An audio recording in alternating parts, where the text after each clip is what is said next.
புதுதில்லியில் உள்ள ராஷ்டிரபதி பவன் குடியரசுத் தலைவரின் இல்லம் ஆகும். அவருடைய இல்லம் மற்றும் அலுவலகம் இரண்டும் ஒரே கட்டடத்தில் அமைந்துள்ளன. இருந்த போதிலும் அவருக்கு இருப்பிடத்துடன் கூடிய அலுவலகங்கள் மேலும் 2 இடங்களில் உள்ளன. அங்கு வருடத்திற்கு ஒருமுறை சென்று தன்னுடைய அலுவலக பணிகளை அவர் மேற்கொள்கிறார். அவைகள் சிம்லாவில் உள்ள ரிட்ரீட் கட்டடம் மற்றும் ஹைதராபாத்தில் உள்ள ராஷ்டிரபதி நிலையம் ஆகும். இவைகளில் ஒன்று வடக்கிலும் மற்றொன்று தெற்கிலும் அமைந்துள்ளது.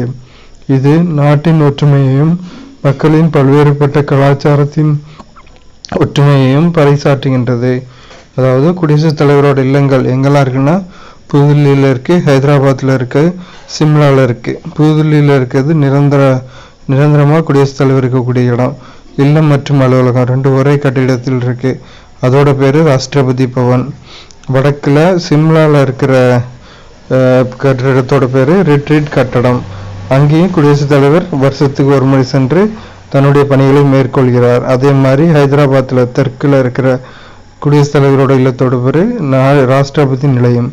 அங்கேயும் வருடத்திற்கு ஒரு முறை சென்று தன்னுடைய அலுவலக பணிகளை குடியரசுத் தலைவர் மேற்கொள்கிறார். கேரளா மற்றும் பஞ்சாப் மாநிலங்களில் அதிகபட்சமாக 9 முறை குடியரசுத் தலைவர் ஆட்சி நடைமுறைப்படுத்தப்பட்டுள்ளது. கேரளா மற்றும் பஞ்சாப் மாநிலங்களில் அதிகபட்சமாக 9 முறை குடியரசுத் தலைவர் ஆட்சி நடைமுறைப்படுத்தப்பட்டுள்ளது.